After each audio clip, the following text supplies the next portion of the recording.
क्या दिक्कत हो रही थी आपको? ये क्या बच्चे बच्चे लड़ गए थे, तो कान पे किसी ने मार दी लड़कों ने, तो ये सुनाई नहीं दे रहा था इसके, और कान में से हवा हवा भी आ रही थी।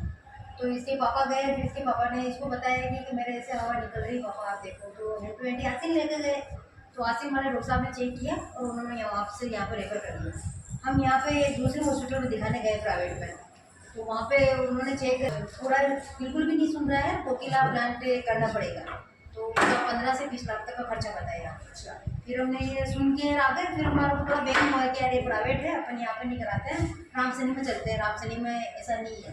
तो फिर हम यहाँ आए, यहाँ पे भी अपने जांचें करवाई, तो था तो वही, सुनना तो नहीं था, लेकिन मैडम के पास में आए, मैडम ने कहा कि भाई ये है तो है, प्रॉब्लम तो है ये कोकिला प्लांट की, लेकिन अपन एक और दूसरा चांस देख लेते हैं जिसमें इंजेक्शन वगैरह लगते हैं, वो लगवा के देख लेते हैं। कितने इंजेक्शन लगवाया आपके? आपने मतलब मेरे को 3 इंजेक्शन का सजेशन दिया था, लेकिन मेरे फर्स्ट इंजेक्शन में इसके 50% इम्प्रूवमेंट हो गया था।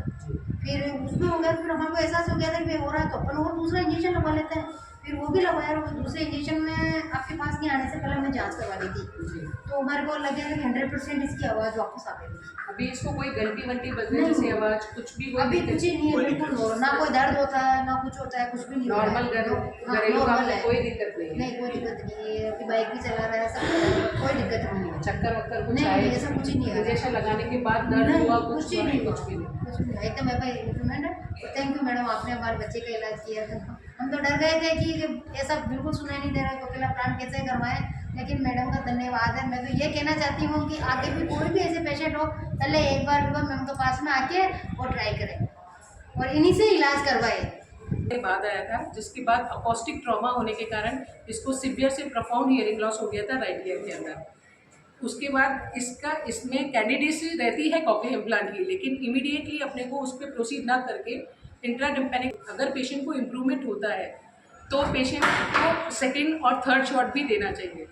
पेशेंट मेरे पास 5th डे आया था, इसलिए मैंने इनको प्रोग्नोसिस 70 to 80% बताया था। अगर पेशेंट इमीडिएटली विदिन 24 आवर्स में आ जाता है तो 90 to 100% चांसेस है। जैसे जैसे अपन टाइम डिले करते हैं इम्प्रूवमेंट के चांसेस वैसे ही धीरे कम होते जाते हैं। 10 दिन बाद में आए थे हम।